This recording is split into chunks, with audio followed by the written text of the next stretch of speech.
And Bonds hits one high. Hits it deep. It is out of here. 7:56. Bonds stands alone. Now Booker with Tucker on him. Throws it up for 8. Shot blocked by Antetokounmpo. What a block from Giannis.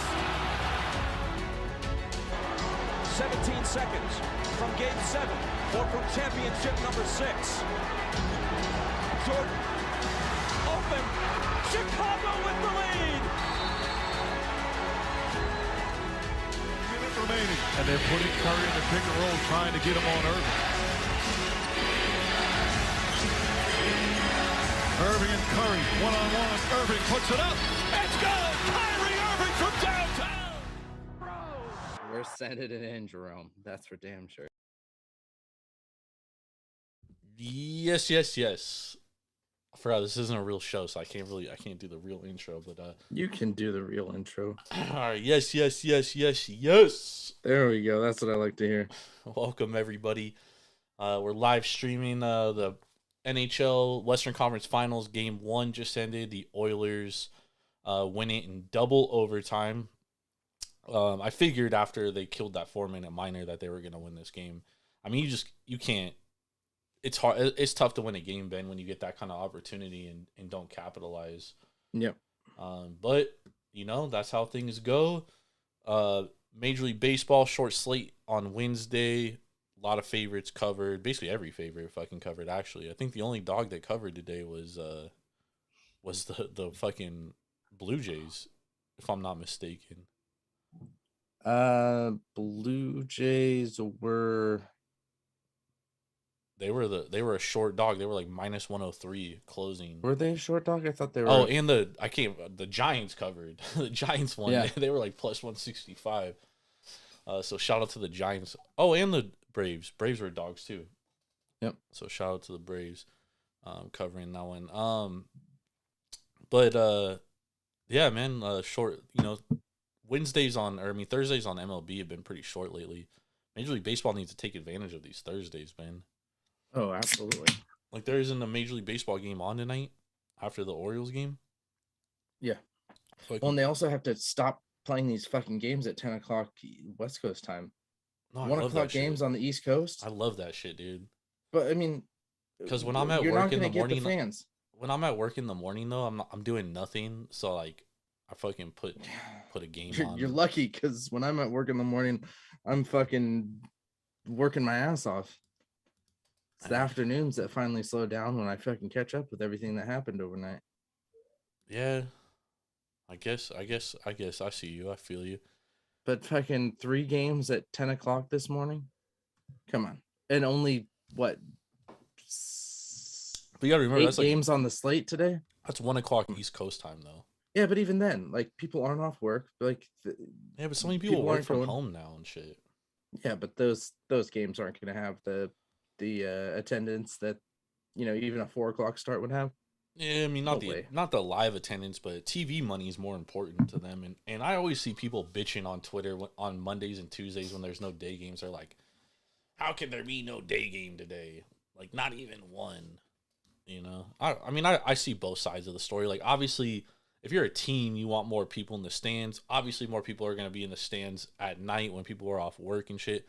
However, on the flip side too, Ben, is a lot of people work on the day following, so like that's tough too. So, Yep. It's 82 games. You get a home game, or 81. So there's a lot of ways to do it. And then summers too. Like a lot of kids are obviously out of school and shit. So I know They're still fucking working. here in Vegas, kids are already out of school. Yeah, but they take like field trips and shit. The kids do. Yeah. I I got to say, these Father's Day hats are fucking. Yeah, you were dope. showing me a couple of them, man. They do look pretty dope. Yeah, there's some the red and blue. I'm not really the favorite. Aren't really my favorite, but the blue caps with the light blue Father's Day ones are on point. Like the A's one looks dope too. Seattle Mariners one, the A's, yeah, the green and the blue look good. The Seattle one looks good. The Giants one looks good, and I need to buy a new Giants hat anyways. So I might pick that one up. There you go. Father's Day gift before I'm even a father. So That, you're I a don't father like to the a red dog. ones.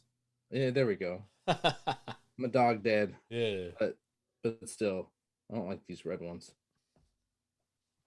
The green's pretty dope though. I do have to say. Yeah, I like that A's one that you showed me. Yeah. I like that. I like that Royals one you showed me too. But the Royals one, I know it's not the same logo as their City Connect, but it's like similar, like kind of. It's very similar. We got the Giants one, yeah, which that is one's black dope, with too. the light blue. What's the Orioles one? Does it have the bird on it, It does, but it's or does it have the yes, it O? does. It has the bird, but it doesn't, like, it's just too much. I'll screenshot it and send it to you. Like they're just trying to do too much with the bird. Maybe not. I just want the Orioles to bring back their '90s uniforms. Mm. I don't know if that's too much to ask for, but Yeah, not these shitty City Connect yeah. jerseys. So before we get into like talking about tomorrow's games and shit, I do want to bring up, because we were talking about it, and you watched the video finally of the interference call in the Orioles and White Sox game, which is an insane call, dude. Like, I've never seen anything like it. And, you know, I was talking to a buddy of mine, and he was like, he had Orioles -1.5, so he was like, oh my God, thank God. And I was like, that was me. I was like, well, you too, yeah. But I was like, bro, like, dude, they were up 8-2 going into the ninth, bro. Like, you shouldn't be fucking blowing that shit. And Agreed. on top of that, like, that's just, as a fan of baseball, dude, like, that's just a shitty fucking way to end a game, dude. Like, imagine if it was the flip side and it was the Orioles that were down and they get called out on that shit. It's just, oh yeah, I see what you're saying about the Orioles one.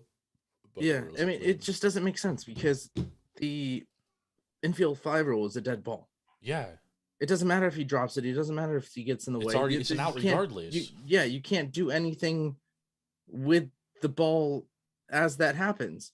It should have been called the infield 5 rule from the get-go, and it doesn't matter if Gunnar gets there or not. Yeah, but to further the conversation, and we were talking about it too, is like this season particularly, like, I feel like we talk about this all the time, but this season particularly, like, the umpiring has just been so terrible, Ben. Like, it's been awful.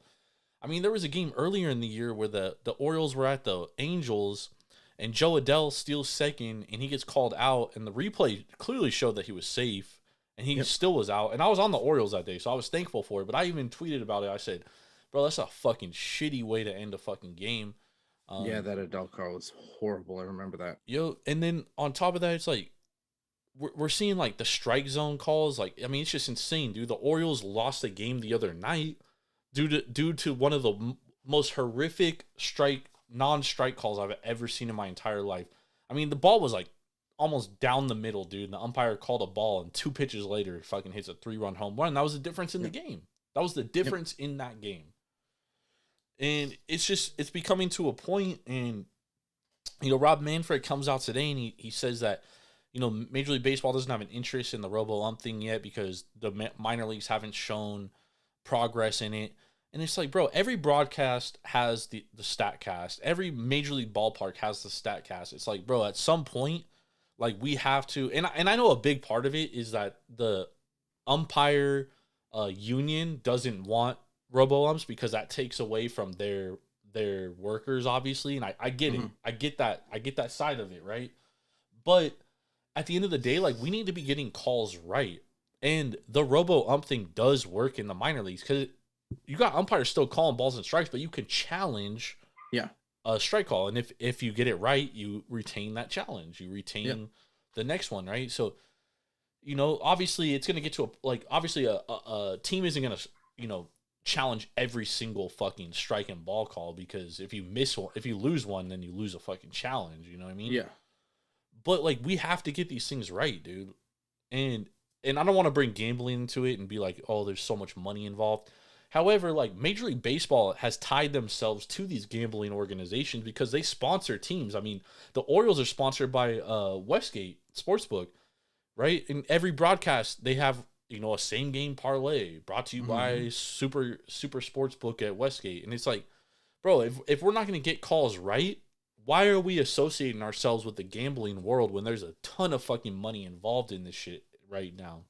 Yeah, you know what I mean.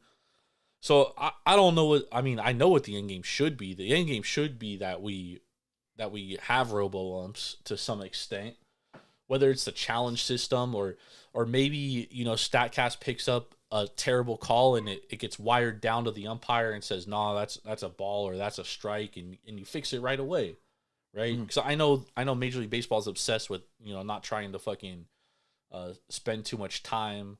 They want shorter games to keep people more interested, but at some point this shit's got to get fixed, Ben. Oh yeah. No, it's just day after day. I'm just looking at another play. Looks like in the Mets Guardians game or Mets. The strike 3 on what's his face? JD Martinez. No, it was the call at first, where the call was safe, but then they overturned the on-field safe call, where the ball was not even touching the leather, wasn't secured, and they called him out because it was in the, So say this wasn't in the glove, it was in like. Oh, I see what you're saying. Where the ball head, where the glove is. Like, yeah, but it hadn't even touched the glove. The guy hadn't even caught it yet, and they're calling this guy out from New York. That's the other thing too, and the same thing with the Joe Adele thing is like they reviewed it and they still fucking called him out. It's like, what do we have replay for if we're still gonna get it wrong, dude? Yeah, it does not make any sense to me. And there's just no accountability. It doesn't matter. Zero accountability.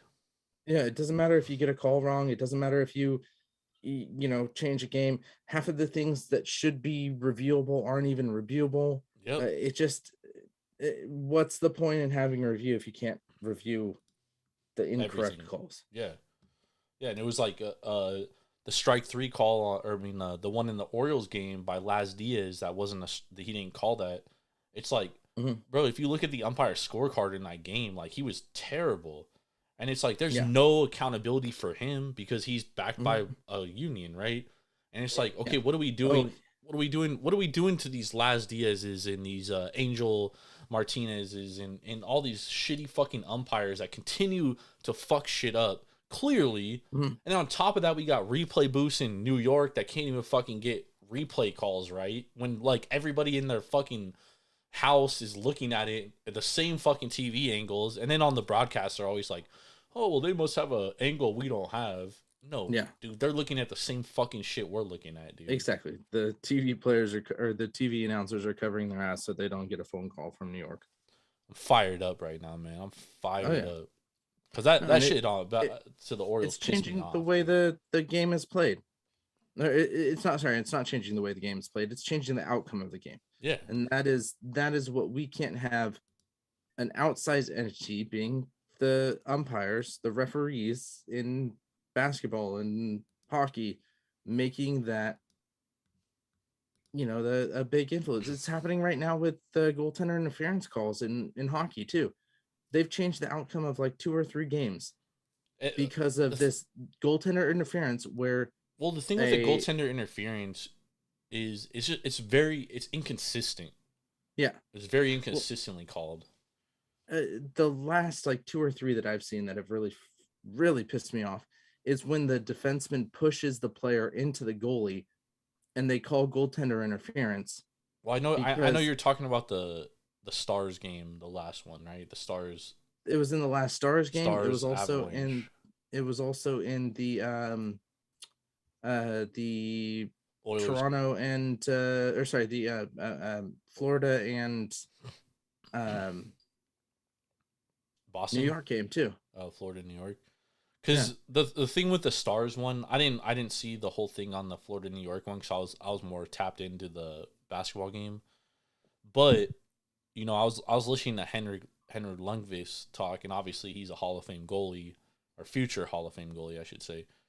But he was saying, like, as a goaltender, like, to me, that's interference.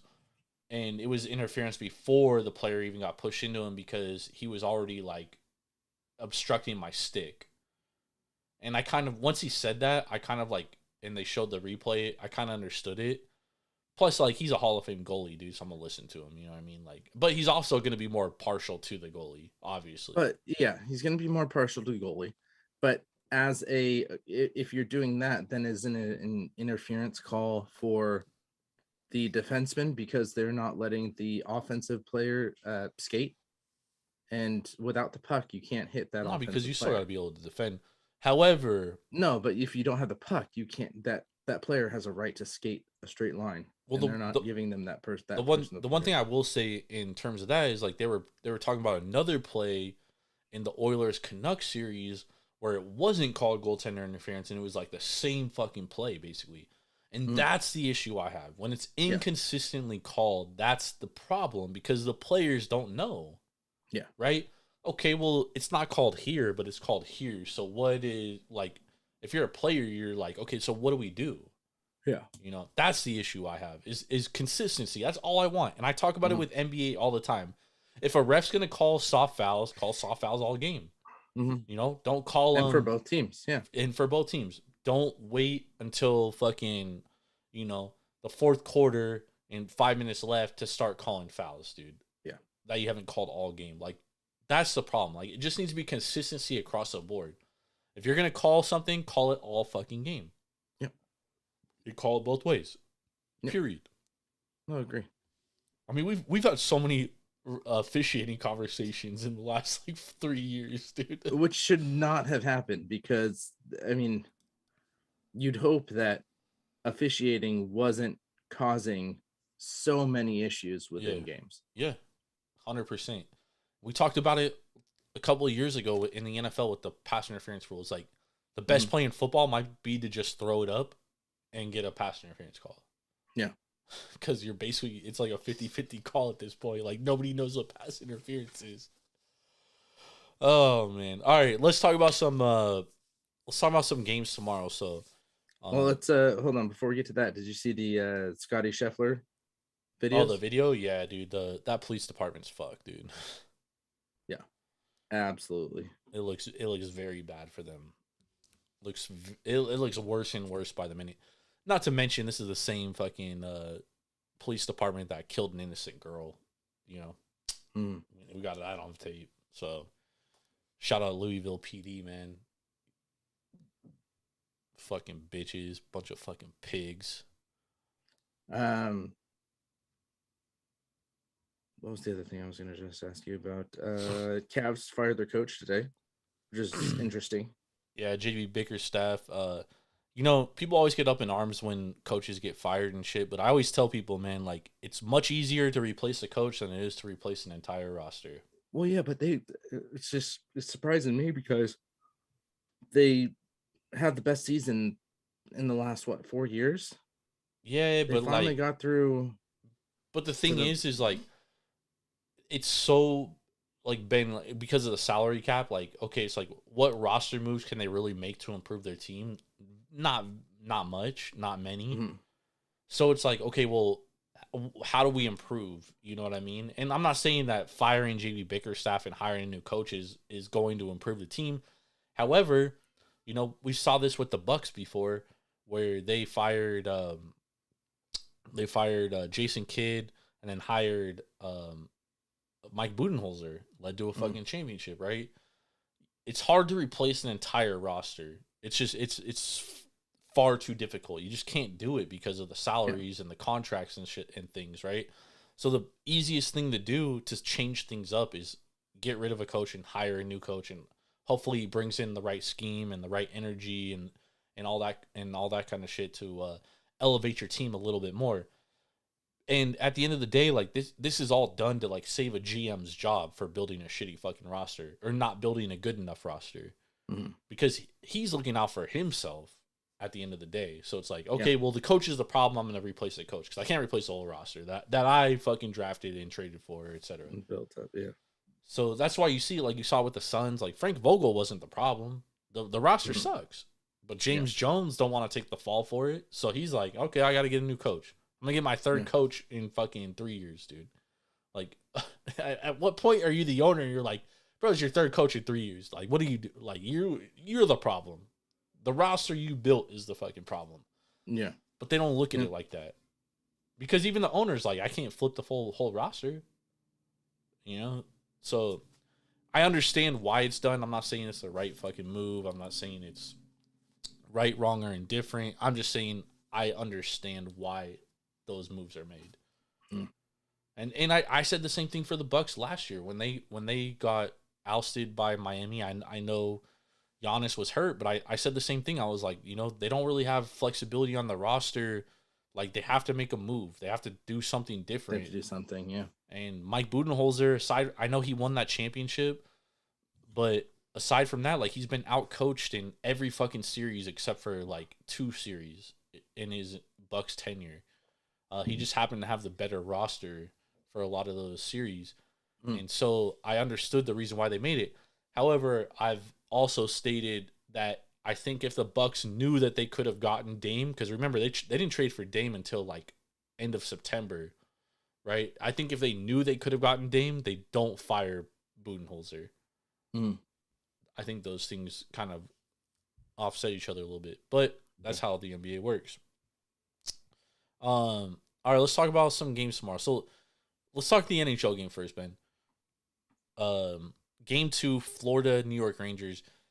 I want to talk about this game because it is really interesting to me that Florida closed as a favorite last game, basically minus 115 everywhere, minus $1.15. And then the Rangers are a favorite now in this game.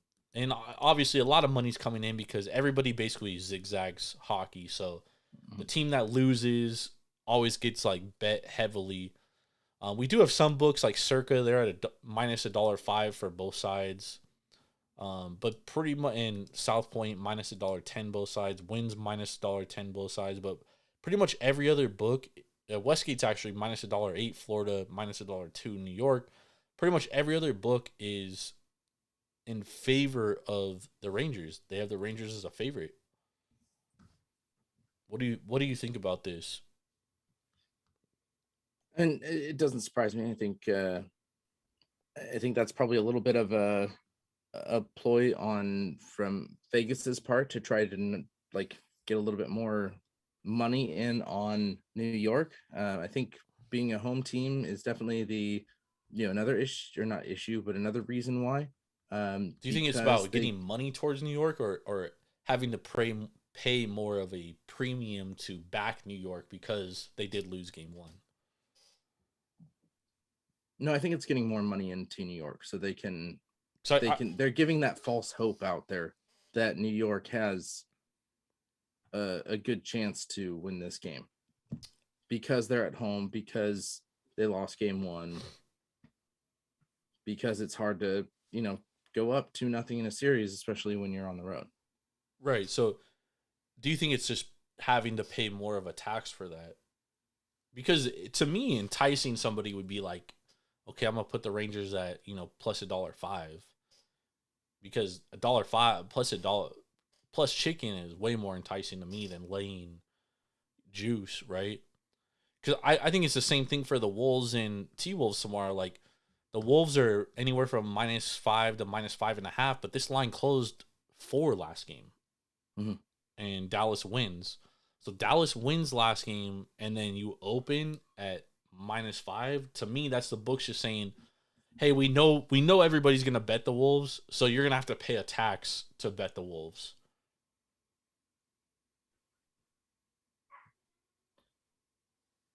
Yeah, I mean, I definitely see what you're coming from. I think it's a little bit of both ways, because I think by Vegas saying that you have these extra points, or I guess no,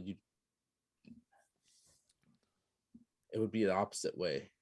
Dallas has the extra points there, but it won't matter because Dallas is probably going to win the game. But You mean the Rangers? oh no, Oh, you mean Mavs. you mean the Mavericks? Okay, Mavericks, okay. yeah. Sorry. With the Rangers, I think it's kind of having that allure so everybody doesn't go out and bet Florida, Right. saying that the Rangers do have some, some stock in this game. They do have a better chance than you think, even though they don't. Well, I mean, I obviously, like, money's coming in on the Rangers. Like, pregame, Yeah. pregame saying 75% of the tickets, 89% of the cash is on the Rangers right now. So I mean, like, and it's a common theme in NHL is to zigzag. So you just bet the team that loses. Mm-hmm. It usually works. Not every year, and same with NBA playoffs, dude. Like, it's kind of that way just in general. And speaking to the Wolves and Mavericks series, like, I wanted to play the Wolves, and I texted our group chat on yesterday. What was yesterday? Wednesday, after the Mavericks won, and I was like, I think we got to come back with the Wolves. But when it opened -5, I was like, I'm not really interested in laying -5, dude, because Dallas just they look really good, and they closed 4, and not only did they cover, they won outright. Mm-hmm. And now you're making me pay -5. Like, no, I was hoping it would be like -3, -3.5. Yeah. Same thing with the Celtics series. Like, the Celtics won game 1. They didn't cover, right? But it opened 8.5. It opened in an entire 1.5 points less than the game before. So what do? I bet the Celtics right away. Yeah. And sure enough, they cover easily tonight. Easily, yeah. But I'm not interested in laying 5 or 5.5 with the Wolves. Just like I'm not interested in laying the Rangers as a favorite tomorrow because I think Florida is a better team. Mm-hmm. And just because Florida won game 1, that doesn't necessarily mean that the Rangers are guaranteed to win game 2. Yeah, exactly. Yep. I see this series as going probably 4-1, 4-2. I think Florida is a better team, and it's okay. Then you have to find those 2 games, that game where the Rangers are going to win. Yeah, and it could very well be tomorrow, dude. It could. But I'm not willing, like, I personally wouldn't play the Rangers as a favorite. Mm-hmm. I would rather play the Panthers as a dog and lose than I would the Rangers as a favorite and lose, if that makes any sense. Well, I think the other line here that's very telling is the spread. Because if you look at +1.5 for Florida, it's sitting at -325. Jesus Christ. That's stupid. Yeah, that's not even worth it, dude. No. So I think that is something telling there of where you're bumping up the Rangers' line to kind of draw some attention there. You look at the Rangers -1.5, it's +220. Interesting. So they're trying to get some people to jump on that, saying like, oh, I can, double, triple up if I go -1.5. Yeah. Yeah. And you got to think in I know we didn't see it tonight because it went to overtime game, but we did see it in the Florida and New York series. You got empty netters. You got an empty netter, and you're always going to have an empty netter in a playoff game because you're going to have teams going out 3 minutes early with an empty net because they're trying to get that goal. Okay, you're not always going to, but there's a lot more time. I was gonna say, except in Game 7 of the Oilers and Canucks series, where the Canucks didn't pull their goalie to like 1:30 for some fucking stupid reason. Yeah. Well, they were down big, right? They were down. Well, they were down 2 goals. They got a goal in like under 3 minutes, and then the whole stadium's like calling to pull the goalie, and they didn't pull the goalie till like a minute 30, right. Dude. That's right. Yeah. At that point, it's just like it's not that much time. Like they could have pulled him so much sooner and maybe had an opportunity, but and on the flip side of that too, playing -1.5, +1.5 is, there has been a lot of extra man goals in this postseason, dude. So just because you pull a goalie doesn't mean that, you're gonna give up an extra goal, Yeah. Because we saw in the Canucks Predators series, like the Canucks literally won a game. They pulled the goalie. They scored 2 fucking extra man advantage goals at the very end of a game, and that pretty much turned that whole series around. Yep. So yeah, it was so deflating. Yeah. I'm kind of similar, and you know how I am in baseball. Like, I don't like to lay over 1.5 because like weird shit can happen, dude. Like I'll never forget laying -1.5 with the Braves like 2 years ago, and they were up 4, and then in the ninth inning, I forget who they were playing at the time, but fucking team hits a 3-run home run to make it a 1-run game, and the Braves win, but they don't cover the 1.5, even though they were up 4 runs in the fucking bottom of the ninth. That kind of shit, like, just irritates my soul. Yeah. Laying 1.5, and same thing with hockey, dude. Like, imagine being up 2 and giving up an extra man advantage goal at the end and losing your -1.5.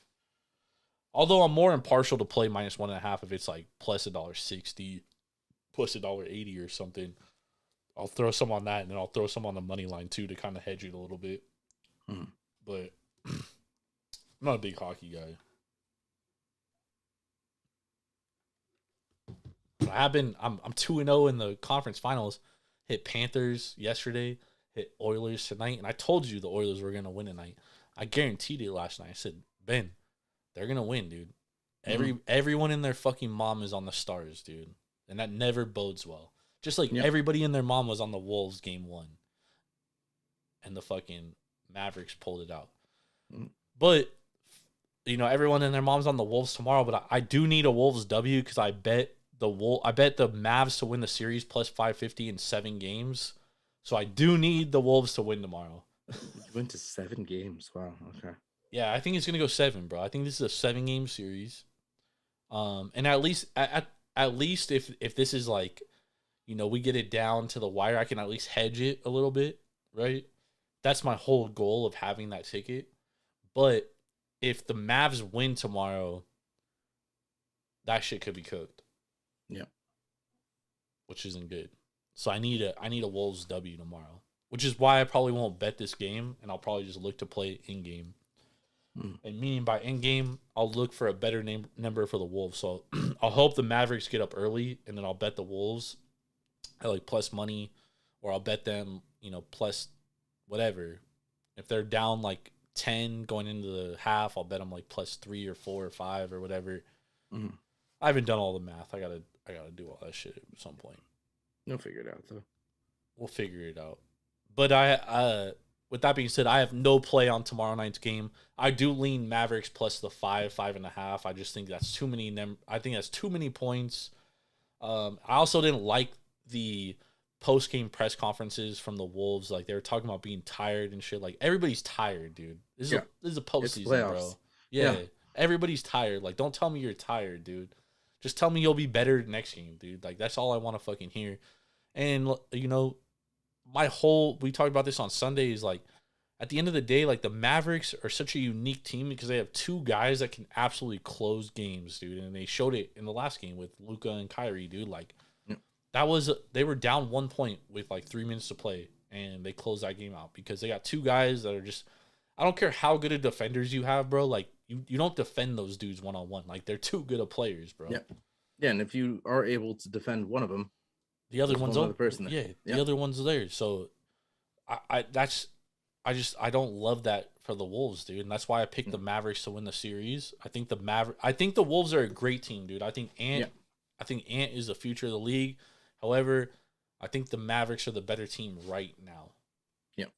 And I would have picked the Mavericks to beat the fucking Nuggets too, for all those people out there that are like, oh, I think I would have picked the Mavericks.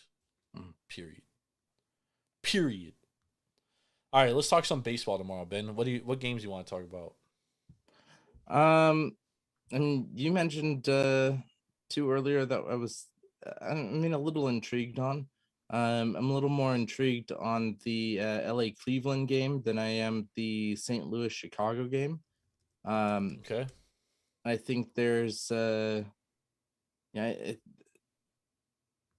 think we got a couple good series coming up. Toronto, Detroit. We got Tampa Bay, Kansas City. We got Yeah, we Let's see. got a lot of good Houston, Oakland. series. And we got a lot of good games tomorrow. We got a lot of games I want to bet, which is never a good thing. Yeah. But speaking of the Angels and the Guardians game, you know, I have played this already. I have a play on it. I texted the group chat. I love it. It's moving in favor of me right now, which, you know, is, I don't know if that's a good or a bad thing. But we'll see. I played Angels minus 105. It's moving. Some places got Angels minus 110 now, minus 109, minus 115. Some books got on minus 103, minus 113. Kind of moving all over the place. However, the reason why I like the Angels in this game is because they smashed left-handed pitching, dude. Yeah. They smashed Framber Valdez, which is one of the best lefties in the fucking game. They rake left-handed pitching, bro. They're one of the best teams against left-handed pitching. 118 WRC plus, 275 batting average against, 333 on base, 437 slugging, 162 ISO, 337 WOBA. I mean, they absolutely slug left-handed pitching. And on the flip side of that, you know, Cleveland also hits left-handed pitching well. But they have absolutely regressed, dude. I watched Jose Quintana shut this team down for 5 fucking innings the other day. Yeah. Okay. This Cleveland team, for the season, 119 WRC plus, 257 average, 327 on base, 443 slugging. They do have a high K rate against lefties, 22%. However, they were the best team against left-handed pitching. They were the second best team against left-handed pitching 2 weeks ago at almost a 144 WRC plus. That's how much they've regressed. Yeah. And there is regression coming for this Cleveland team. And we talked about it on Wednesday. And, you know, we like the over in that game because of Quintana pitching.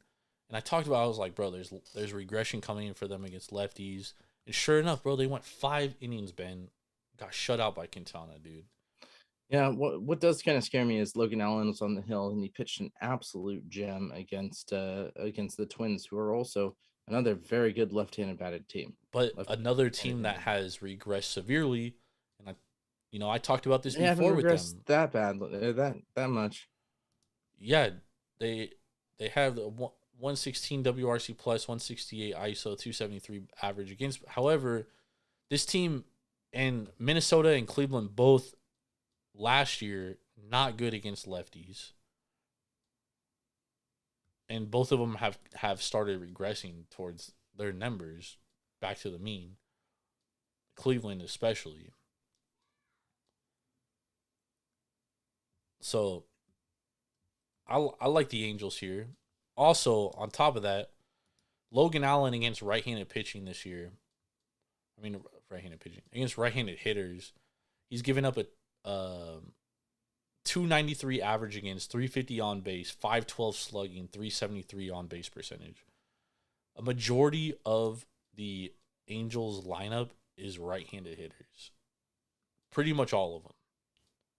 Kevin Pillar, Zach Neto, Joe Adell, Luis Rengifo, Taylor Ward.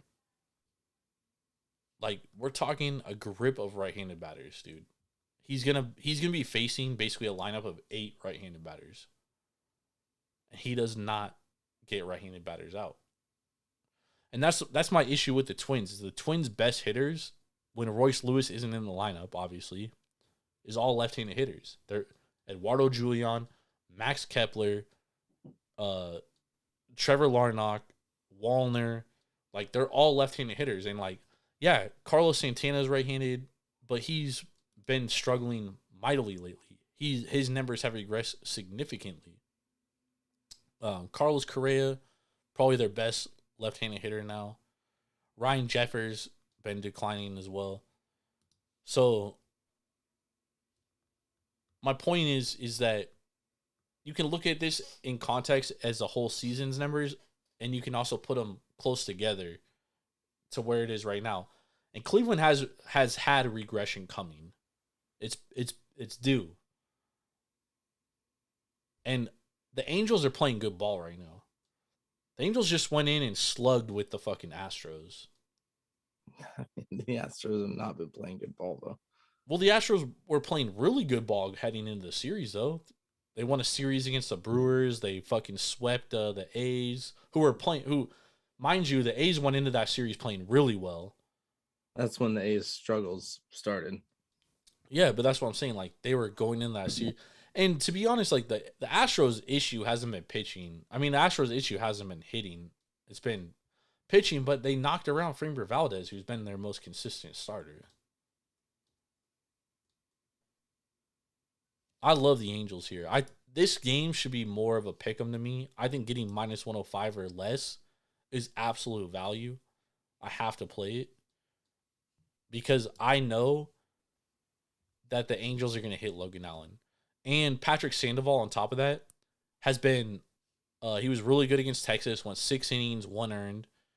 And he has a 3.68 xFIP compared to his 4.59 ERA and a 3.87 SIERA. So positive regression is coming in his way. 45% ground ball rate, 23% K rate, which is above average. 3.6 expected ERA. Average at exit velo, 87.5 miles per hour, which is 78th percentile. He's 65th percentile in whiff percentage. So, I mean, his numbers all say that there's going to be a lot of positive regression coming. I like this spot here for the Angels. I really do, and I think they win this game. Cleveland also coming off like 7 straight W's, so they're due for a fucking L. So what do you hate about this other than that the fucking Angels have sucked all year? The Angels have sucked all year. Logan Allen is pitching a hell of a lot better than Patrick Sandoval has been. Well, ERA, but if you look at the advanced data, I mean, Patrick Sandoval. The advanced data is saying that he's going to regress at some point. Patrick Sandoval has a better ERA. It doesn't say it's going to regress tomorrow. Sure, but Patrick Sandoval has a better ERA, so he has a better fit. I don't understand why you think just because of 2 starts against the White Sox and the Twins. He has. I mean, Logan Allen gave up 7 runs in 2.1 innings to the fucking Tigers. One bad game. He gave up 4 to Atlanta, 4 to the Yankees. He gave up 3 to the A's. He gave up 3 to the A's twice. He gave up 5 to the White Sox once. So, yeah, he's coming off 2 good starts in which he's given up 0 earned. But, I mean, this is the same dude. He gave up 7 runs 3 games ago to the Tigers, who can't fucking score against anybody.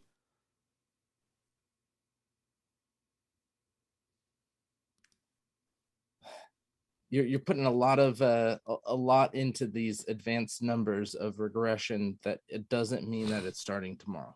It doesn't. You're right. But I'm willing to bet my money that Logan Allen isn't going to pitch a shutout tomorrow. I'll bet you that. Yeah, I don't believe that he's going to pitch a shutout, but you've got 2 teams that are very good against left-handed pitching. You've got a team that has struggled this year and a team that is struggling, a team that has struggled for a majority of the year and a team that has struggled a little more so as of late.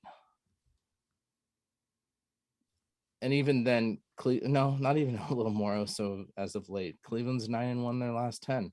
Yeah, Cleveland's been, I mean, like I said, they've won 7 straight. Yeah. You're betting that they're going to lose because they've won 7 straight. No, I'm just factoring in that the odds of them continuing to win are in my favor because it's very tough to win 8 in a row.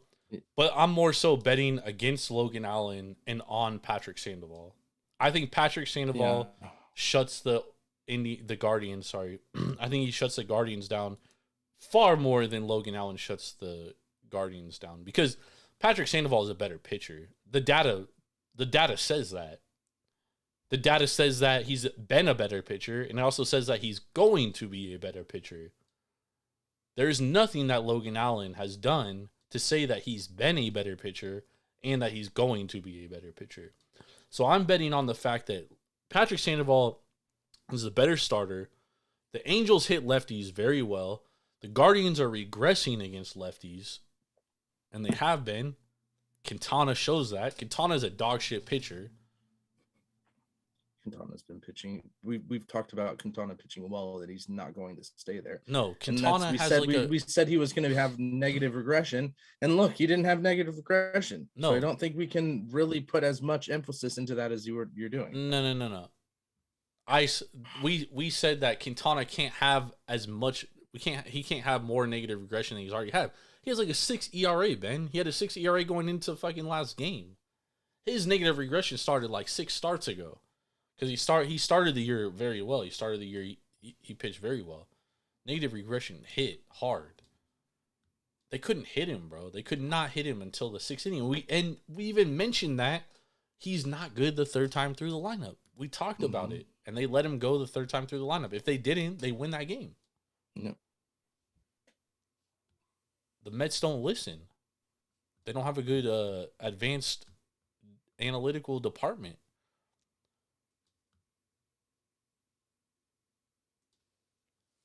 You know, there's 2 Logan Allen pitchers. Yep, there is.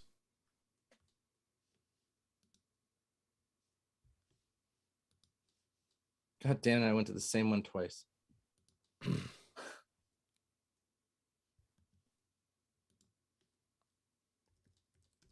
The Diamondbacks Logan Allen actually has better fucking advanced numbers than the Guardians Logan Allen, surprisingly.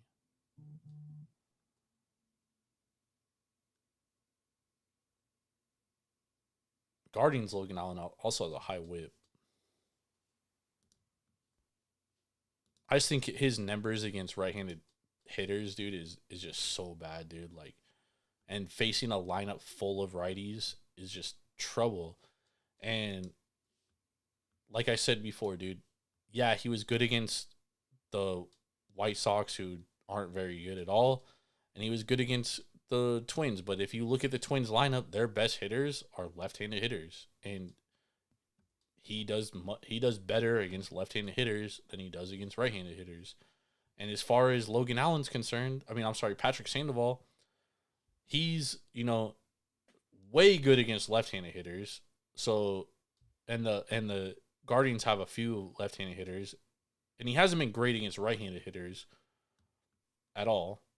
But he does have a 3.79 xFIP against right-handed hitters. So there is some regression coming because he does have a high K rate against righties.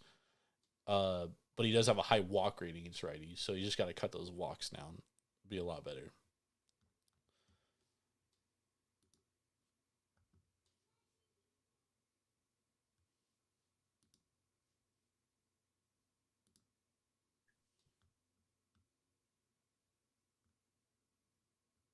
So I love the Angels here. I already bet it. I like it. Oh, we know. I'll bet it again.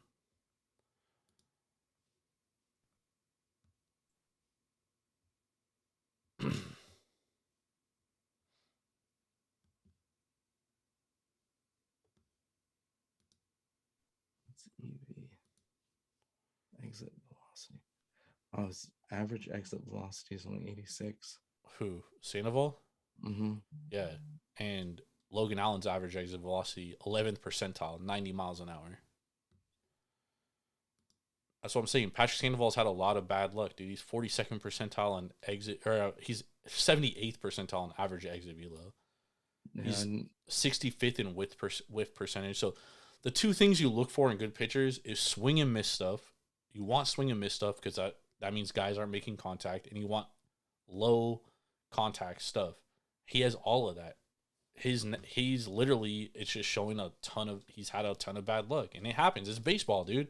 And that doesn't mean that doesn't mean that tomorrow he's not going to have bad luck.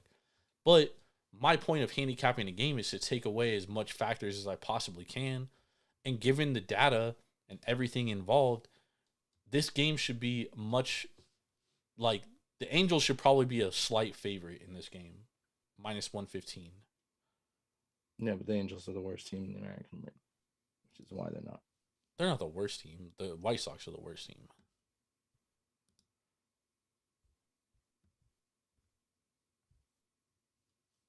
Oh yeah, they are.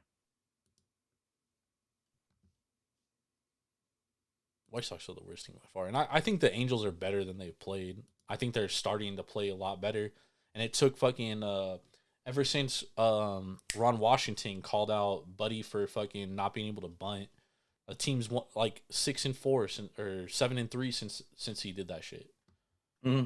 Ron you know, shout out Ron Washington. He's one of the best managers in baseball. And I've always had I've always loved Ron Washington.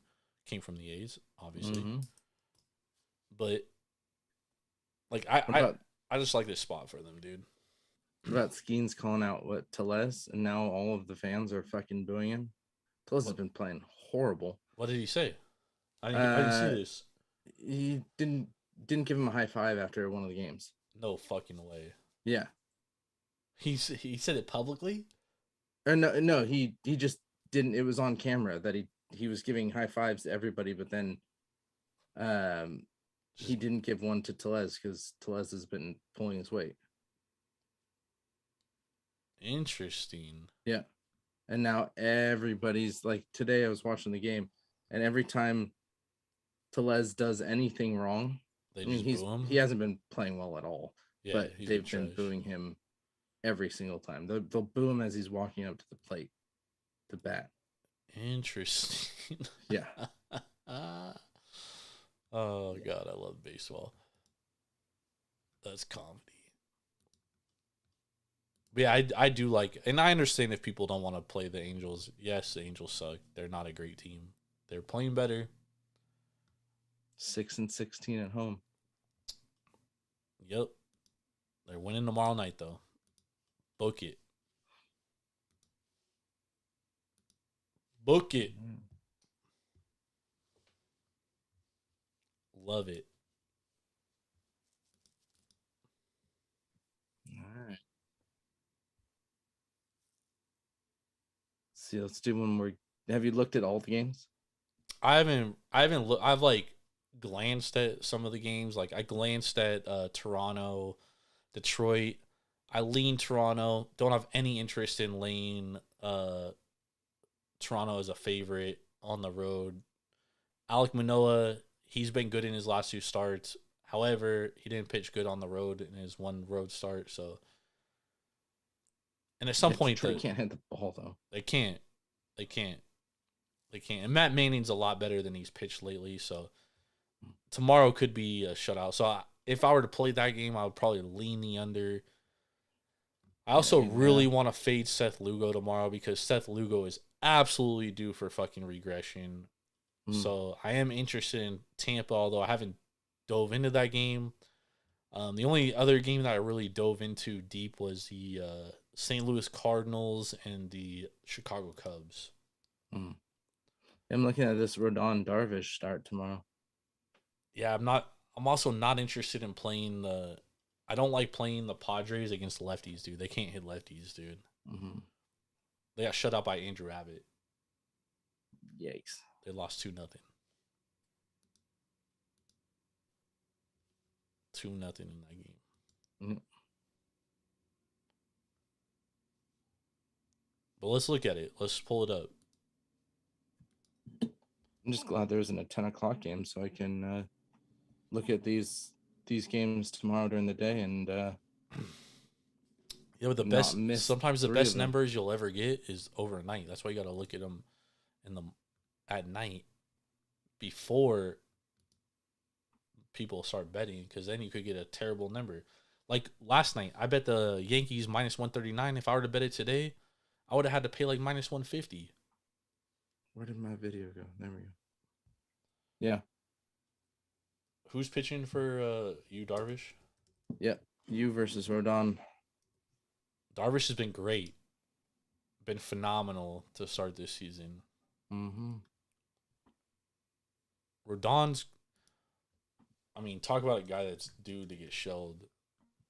He's kind of been hit or miss though. He's had some games where he's looked like shit. Yeah, but same thing. Darvish. is going to get shelled at some point. Is it going to be tomorrow? Is it going to be in I 2 thought weeks? honestly, I thought it was going to be against the Braves, but the Braves Yeah. can't fucking hit a beach ball, so They did today, thank God. they put up 3 runs today. They just held the Cubs scoreless. It was enough. The Braves are not swinging the sticks well. Nope. Oh yeah. Oh. So New York minus 125, San Diego plus 105. Over under sitting at 7. You're always going to have to pay a tax on the Yankees slightly. Mhm. Let's see. Yankees hitting righties better than lefties. San Diego is horrible against lefties. Horrible. Doesn't even begin to tell you how bad they are. Yeah. For those wondering, that's because they have a lot of left-handed hitters in their fucking lineup. Yeah. Although their numbers have gone up a little bit since they've gotten the rise. Mm-hmm. Yeah, the month of May was definitely a lot better than the month of April for San Diego. Yeah.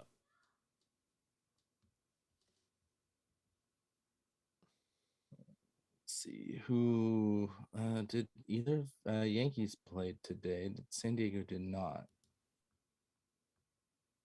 Did the Yankees use a lot of pitchers?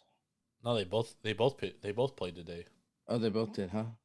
Yeah, the Padres, they won in extra innings against against Cincinnati.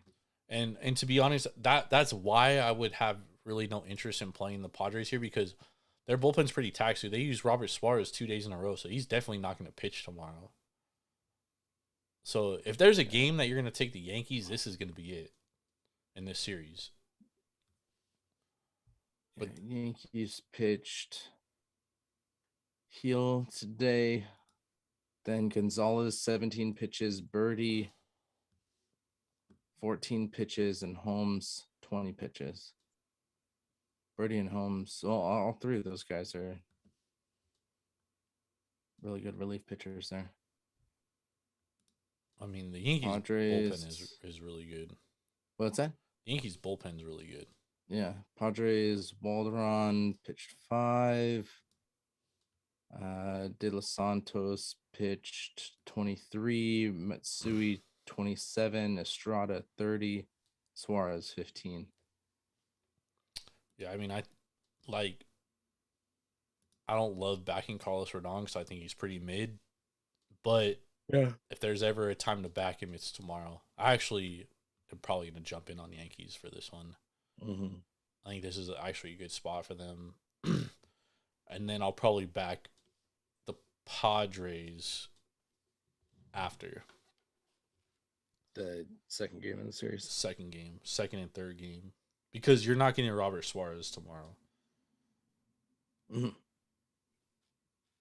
He's their best reliever. And then you're also probably not getting what's his face?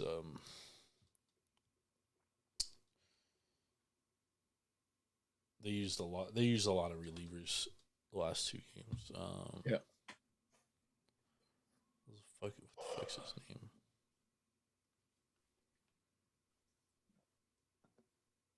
But no, I like the Padres. I mean, I like the Yankees tomorrow in this one. Mm-hmm.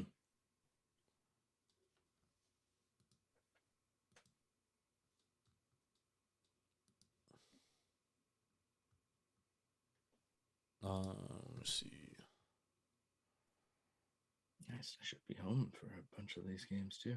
San Diego 84 WRC plus against left-handed pitching, dude. Yikes. So maybe New York first 5 is Nah, because New York has such a good bullpen, dude. If they have a lead in the 6th inning, bro, it's basically over. I know they blew that one game to the Mariners, but like that was like a once in a lifetime type thing, dude.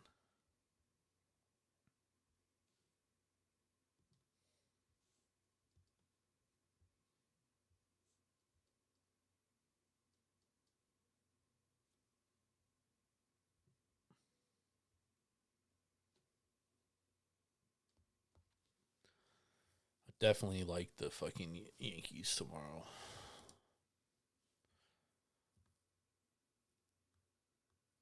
Carlos Rodon, four-seam slider, cutter. Four-seam slider, cutter.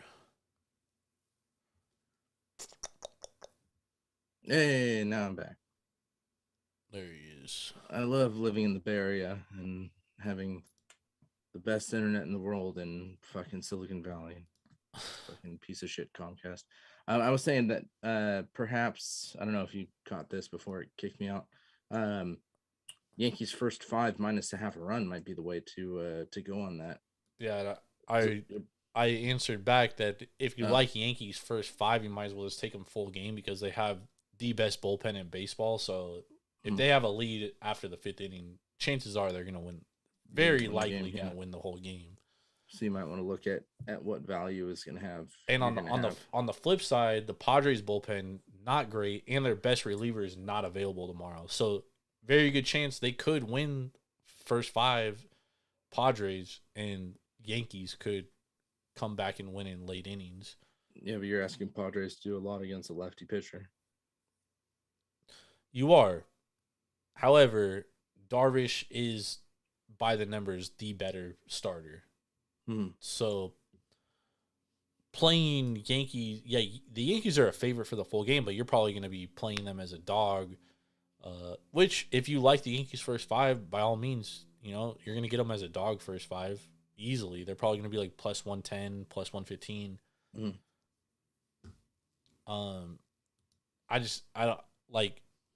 I'm of the belief that the Yankees have such a good bullpen that if you like them first 5, you might as well bet them first 5 and money line because they're, like I said, Clay Holmes has 1 blown save all year. Bullpen doesn't give up a ton of fucking runs.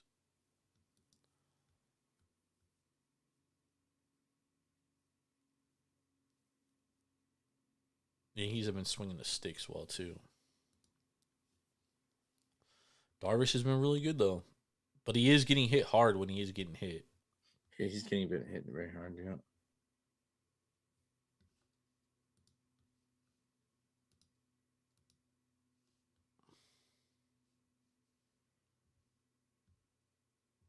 And the Yankees crush sliders.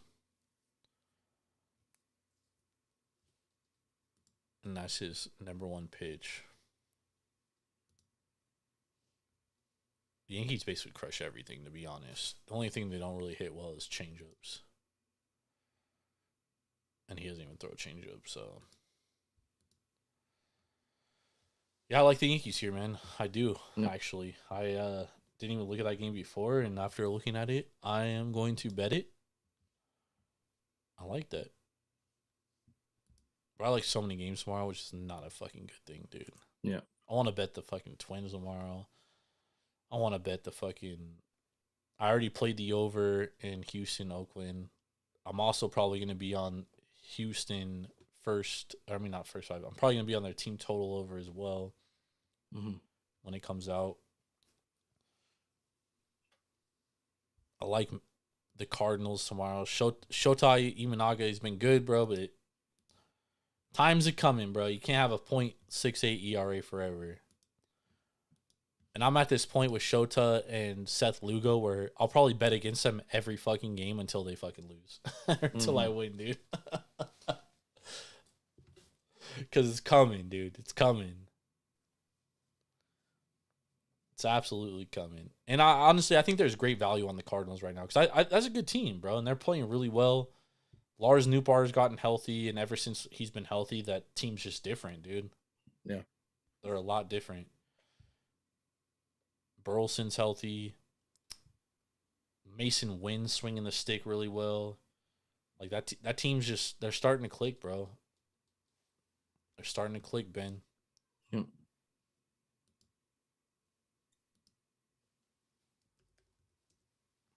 And on top of that, Goldschmidt might be their worst hitter, but you know what? He hits lefties well still. That's crazy. He can't hit righties for shit, but he can hit lefties. He's hitting like fucking 360 against lefties. He's hitting like .80 against fucking right-handed hitters. right-handed pitchers.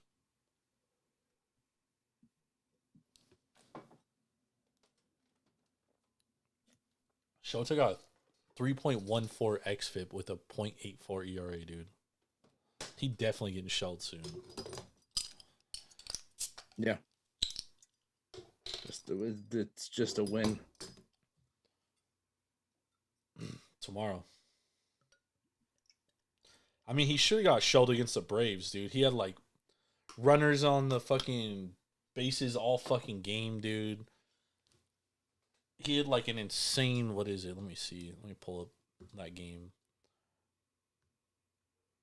Bro, 100% left on base percentage, dude. Yeah. Well, that was the 14... He has a 93.8 LOB percentage throughout this season. Like, that's absolutely unsustainable, dude. A 60% is unsustainable. Like, it's insane. And, like, dude, this is a guy that was, like, average in the MPB. Like, he wasn't a great pitcher in MPB. Yep. No, and yeah. He's just having an out-of-body experience right now, and I think it comes crashing down, and I think it starts tomorrow. And I know Miles Mikolas is on the mound to oppose him, but Mikolas was really good in his last start. And I think that bodes well heading forward, because I think usually pitchers they string together like 2 to 3 good starts.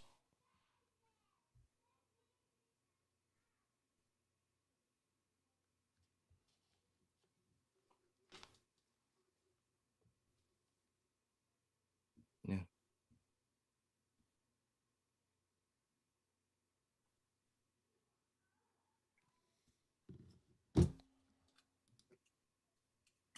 His K rate's low.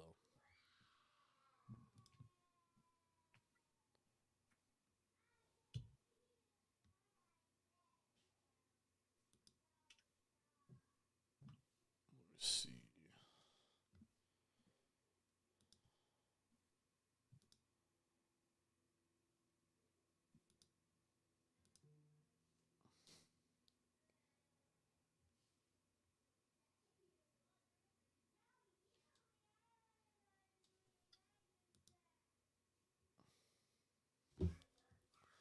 Yeah, Mikolas was good against Boston, only 1 earned.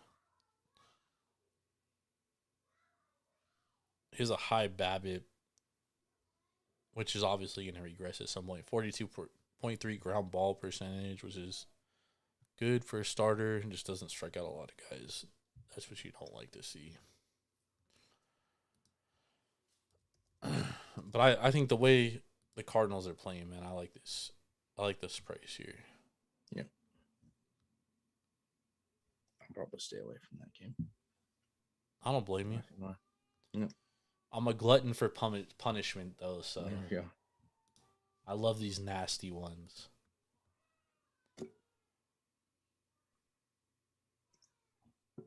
All right. So what's your favorite bet so far, Ben, before we get out of here? We got a couple best bets for tomorrow. All right. What are they? First one is going to be Florida money line. Panthers? Yep, they're going up 2-0 in this series. I like, and both of these baseball bets are because of the struggles against left-handed pitchers. So I'm going to go Yankees minus a half a run for the first 5. And then I'm going to go San Francisco first 5 money line. Because Mets struggle against lefties, and you've got Harrison on the hill tomorrow. So I'm not going to touch that full game, but I'll go Giants first 5. All right. I'm going Angels money line minus 105. Cardinals money line plus 120. And I'm also going Yankees money line minus 113, and then also the over 8 in Houston, Oakland, and also play the team total for Houston over 4.5. Anything more I would stay away from, but Oakland's bullpen absolutely fucking slaughtered, dude. Like 2 back-to-back extra inning games. They're gonna have 0 bullpen available. Mason Miller, he might be hurt, dude. He looked like shit today. His fastball velo is down fucking 3 miles an hour, which is it's not usual for Major League Baseball pitchers. And I mentioned to someone earlier today, I was like, John Means' fastball was down fucking 3 miles an hour yesterday, and then today he winds up on the IL with a fucking forearm strain. So I wouldn't be shocked if Mason Miller ends up on the IL with something, and it's unfortunate because he's been so fucking dominant, but he was definitely not himself today. But those are my best bets. So yeah, man, thank you everybody for joining us. We're gonna get out of here. Always love hanging out on the streams and talking, and probably be doing it again this weekend at some point. So if y'all want to hang out, follow me on Twitter at Jordan Rules TSP. I'll be posting it. Follow the podcast at Taproom Sports, at Taproom_sports on Twitter. Follow us on Instagram at Taproom Sports Podcast. We out. Have a great night. Have a great Friday. Peace. It's Friday. It's your favorite day, Ben. There we go. Weekend Warriors, stand up.